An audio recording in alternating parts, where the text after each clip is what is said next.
Hey mga broads, Kamaka Hepa. Ito po yung 6'10" na ito yung napaprospect na magpapadraft ngayon sa PBA na PhilAm. Una na nga natin itong nabalita sa Barangay Nebra, San Miguel na ito pong si Kamaka Hepa ay interesado nga ang Hinebra sa kanya. Pero hindi nyo rin ba alam mga kabrods na ito pong San Miguel Beermen din pala ang gustong kumuha dito kay Kamaka Hepa. Yes, naglalaban ng SMB at Hinebra dito, pero ito nga ang SMB na ito ay gustong paboran nga ni Boss Al dahil ang Hinebra nga, so dami-dami nga binigyan ni Boss Al dito, hindi pa rin nila natalo ang TNT Tropang Giga.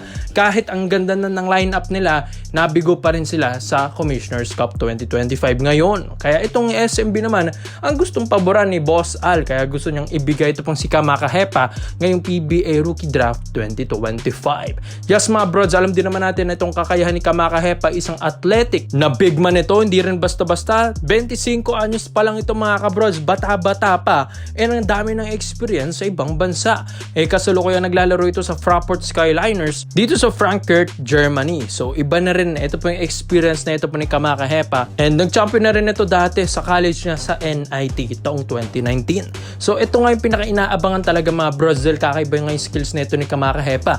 Biruin nyo sa height niyang 6'10", kaya na itong gumawa ng point guard na numbers. Grabe rin yung stats din nito mga kabrods. Average, pero ang ganda rin ang pinapakita nito sa Germany and grabe rin kasi yung skills. Footwork pa lang sa ilalim, meron na. Meron pang shooting mga brods. Meron pang dribbling skills. Kumbaga parang hindi talaga 6'10" ito Kaya kung sino man ang makakakuha nito sa PBA, kahit anong kupunan pa yan, ay talagang lalakas yung kupunan na mapupuntahan niya. Kaya nga ito, naglalaban ng Hinebra at SMB kung sino ba talaga ang kukuha kay Kamaka Hepa. Pero ito pong si Boss Al, knowing na syempre itong Hinebra kakabigo lang ka sa kampyonato, why not ang SMB naman ang palakasin niya? Kasi ito pong SMB ay gusto nga rin bitawan yung isa sa mga big man nito. Yan nga yung ibabalita natin sa susunod na report na ito. Kaya nga ito pong si Kamaka Hepa mga kabrods, talagang tiba-tibang SMB. Kasi nga, di ba mga brods, ang aga nilang nagburakay. Hindi talaga tanggap ng SMB yun sa dami-dami ba namang taon na pwede silang ma-eliminate. Ngayon pa, kung kailan nagkaroon pa ng mga big trade sa SMB, nagkaroon pa ng mga adjustments sa imports. Ang dami nga nilang pinalit sa import yung Commissioner's Cup last season. Pero nung nangyari, natalo pa rin. Kaya ito, hungry na ito pong SMB. Kaya hindi nila matanggap talaga yung nangyari sa kanila last season. Kaya pag sinabi kasi ng rebuilding ang SMB, maski superstars na alarma dito mga brods, dahil nga yung mga superstars dati nakatulad ni Arwen Santos and Alex Cabagnot, kahit medyo prime pa nila that time, trinade talaga sila mga kabrods. Walang awang SMB. Basta pagbata ang player na gusto nila, maski superstar, ay ilalagay nila sa trading blocks yan. Kaya ito pong si Kamaka Hepa, inaabangan din ito ng mga agents dito sa PBA kung magpapadraft ba siya ngayong 2025. Dahil yun nga, ang ganda kasi ng pinapakita niya dyan sa Fraport Skyliners sa Germany. Well, ang ganda rin kasi ng kontrata niya dito. Ang SMB naman, ang taas din naman magbigayan. Kaya ang daming ang PhilAm na mga nagpapadraft ngayong 2025. Dahil alam nilang hindi rin basta-basta ang PBA na, well, sumasabay na rin tayo sa mga sahuran sa ibang bansa. Hindi lang nga ito na ipopost. Dahil yung 450,000 na maximum salary dito ni John Mar Fajardo ay yung umabot ng 1 milyon kada buwan. Ang sinasahod niyan under the table pa, mga kabrods. Hindi lang nilalabas. Dahil pag nalaman din kasi ito ng mga ibang players, mas lilipat sila sa SMB. Diba mga kabrods? Kaya ito, tinatago nila. Kaya yung mga under the table na yan nga ang habol ng mga PhilAm players na ito. Kaya ikaw mga brods, worth it naman ito pong si Kamaka Hepa, lalo na't matutulungan si Kraken. Kaya komento mo lang ang opinion mo dito mga brods at isayin natin yan. Dito naman po tayo sa kabilang balita naman natin mga brods. Speaking of SMB trades, ito na ang si Moala Tautua. Yes mga brods, ito po si Big Mo ay gusto nang i-trade na rin ng SMB. Once kasi sinabi ng SMB na rebuilding, syempre magtaka ka na at kabahan na yung mga superstars na ito, dahil maski superstars iti-trade yan. Dahil balibilita, ito pong si Mo Tautua ay papasok ito sa big blockbuster trade na gagawin ng SMC Group. Dahil nga sa nangyari sa mga 3 years ba naman na nakalipas, puro MVP Group ang nananalo mga kabrods, kung di man ako nagkakamali. Kaya itong SMC Group, Hinebra, Magnolia at ito pong San Miguel Beermen, maraming adjustment, maraming big trades ang mangyayari dito mga brods. Dahil eto nga si Boss Al, gusto niyang palakasin ang Barangay Nebra San Miguel. Kaya ito pong si Mau Tautua, imbis na mapunta ito sa ibang kupunan, dahil alam din naman natin ito pong si Tautua, laking bagay rin nito. Maganda nga ang talent na ito ni Tautua, hindi nga lang na-maximize ito ng SMB. Bakit?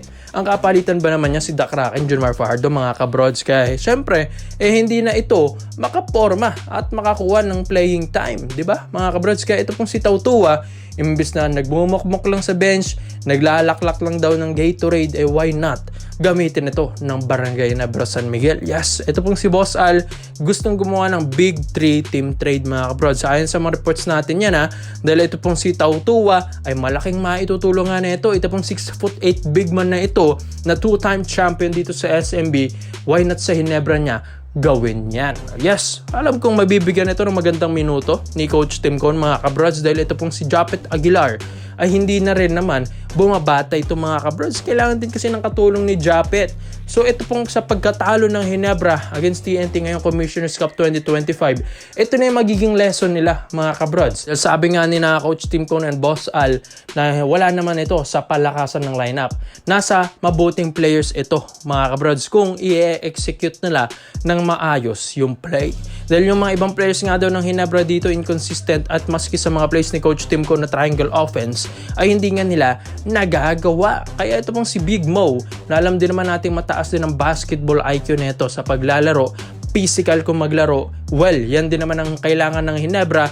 Yung big man ay malaking tulong ito sa Hinebra mga brods. Matutulungan niya sa play si Coach Tim Cone, and pwede pa maging leader ito ng Hinebra dahil veterano na rin naman ito pong si Big Mo. So imbis nga daw na kumuha ang Hinebra ng mga local bigs dito sa PBA na mga veterano, ay why not dito sa kanilang sister team na manggagaling na ito pong si Mau Tautua. Ikaw ba naman, araw-araw mong kapraktisan si Dakraken, Junmar Fajardo, hindi ka pa ba lalakas niyan?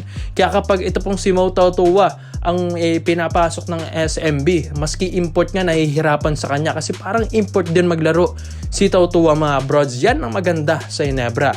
Matutulungan pa niya si Japet Aguilar, maski si Troy Rosario, di ba mga kabrods? Kaya yan ang pinakakulang ng Jeans mga kabrods, yung legit big man nga, dahil gusto nga nilang ibalik yung stand, gustong ibalik yung slaughter, pero syempre ang tagal na proseso na naman yon, ang tagal na naman sumagot ng mga dalawang big man na yon, dahil syempre ikaw ba naman patalsikin ng Hinebra agad.